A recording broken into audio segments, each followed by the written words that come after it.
अगर आप हमारे चैनल पर नए आए हैं तो हमारे चैनल को सब्सक्राइब करना ना भूलें। आपका धन्यवाद। एक जंगल में चिड़िया अपना घोंसला बना रही होती है। वह तेज़ी से तिनके इकट्ठा कर रही है और बड़ी मेहनत से अपना घर तैयार करती है। बस कुछ और तिनके और मेरा घोंसला तैयार हो जाएगा। कितना अच्छा लगता है जब मेहनत का फल मिलता है। उसी समय एक पेड़ की डाल पर बैठा एक चालाक कौवा यह सब देख रहा होता है। अरे वाह, ये चिड़िया कितनी मेहनती है, बिना आराम के काम पर लगी हुई है। लेकिन मैं तो चालाक कौवा हूँ, मेहनत क्यों करूँ जब मुझे आसानी से इसका फ़ायदा मिल सकता है। कुछ समय बाद चिड़िया का घोंसला तैयार हो जाता है और वह उसमें बैठकर आराम कर रही होती है। तभी कौवा उड़कर उसके पास आता है। नमस्ते चिड़िया बहन, तुमने बहुत सुंदर घोंसला बनाया है। सचमुच तुम्हारी मेहनत की तारीफ करनी पड़ेगी। धन्यवाद कौवा भाई, मेहनत से कुछ भी हासिल किया जा सकता है। तुम भी क्यों नहीं अपना घोंसला बनाते, तुम्हें भी आराम मिलेगा। अरे बहन, मैं भी सोच रहा था कि अपना घर बनाऊं, लेकिन मेरे पास तो समय ही नहीं है। क्या तुम मेरी मदद कर सकती हो?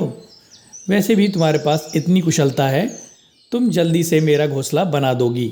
कौवा भाई, मैंने अपनी मेहनत से अपना घोंसला तैयार किया है। तुम्हें भी मेहनत करनी चाहिए। अगर सब कुछ आसानी से मिल जाए तो मेहनत का असली आनंद नहीं आता। अरे, क्या एक छोटा सा काम भी मेरे लिए नहीं कर सकती? तुमने तो इतने सारे तिनके इकट्ठा कर लिए हैं, मेरे लिए भी कुछ और इकट्ठा कर दो। चिड़िया कौवे की चालाकी समझ जाती है। कौवा भाई, मेहनत की कमाई से ही असली सुख मिलता है। अगर तुम चाहो तो मैं तुम्हें सिखा सकती हूँ कि कैसे घोंसला बनाते हैं, फिर तुम भी अपने घोंसले में आराम से रहोगे। अरे नहीं, मुझे मेहनत करने में कोई दिलचस्पी नहीं है। अगर तुम मेरी मदद नहीं करोगी तो मुझे और तरीक़ों से अपना काम निकालना होगा। कौवा भाई, अगर तुम गलत रास्ता अपनाओगे तो उसका नतीजा भी तुम्हें ही भुगतना पड़ेगा। कोई भी चीज़ मेहनत के बिना टिकाऊ नहीं होती। कुछ दिनों बाद बारिश का मौसम शुरू हो जाता है। तेज़ हवाएं चलने लगती हैं। चिड़िया अपने मजबूत घोंसले में आराम से बैठी होती है, जबकि कौवा अब तक अपना घोंसला नहीं बना पाया होता है। अरे, ये बारिश क्यों शुरू हो गई? मेरे पास रहने के लिए कोई जगह नहीं है। अब मैं क्या करूं? कौवा पेड़ से उतरकर चिड़िया के घोंसले के पास आता है। अरे चिड़िया बहन, क्या मैं कुछ समय के लिए तुम्हारे घोंसले में रह सकता हूँ? मुझे ठंड लग रही है और बारिश तेज़ हो रही है। देखो कौवा भाई, मैं तुम्हारी मदद करना चाहती थी, पर मैंने तुम्हें पहले ही समझाया था कि अपना घर बनाओ। अगर तुम मेहनत करते तो आज यह स्थिति नहीं होती। तुम सही कह रही हो चिड़िया बहन, मुझे मेहनत करनी चाहिए थी, लेकिन मैंने चालाकी दिखाई। अब मुझे इसका नतीजा भुगतना पड़ रहा है।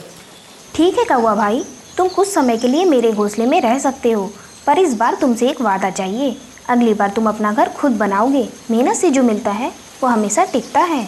कौवा चिड़िया के घोंसले में आकर कुछ समय के लिए बैठता है। बाहर बारिश जारी रहती है, लेकिन चिड़िया और कौवे के बीच एक समझ विकसित हो जाती है। चिड़िया बहन, तुमने मेरी आंखें खोल दी। अगली बार मैं मेहनत करूँगा और अपना घर खुद बनाऊँगा। आज मैं समझ गया कि मेहनत का कोई विकल्प नहीं होता। या तो अच्छा है कौवा भाई, कभी भी सही रास्ते पर चलने में देर नहीं होती। दोनों बारिश खत्म होने का इंतज़ार करते हैं। कौवा चुपचाप सोचता है कि अगली बार वह कैसे अपनी मेहनत से अपने लिए घर बनाएगा। दोस्तों, आपको हमारी आज की कहानी कैसी लगी? हमारी कहानी को लाइक करें, कमेंट करके अपनी राय हमें दें। आपके कमेंट और लाइक हमारे हौसले को बढ़ाते हैं। अगर आप हमारे चैनल पर नए आए हैं तो हमारे चैनल को सब्सक्राइब करना ना भूलें। आपका धन्यवाद।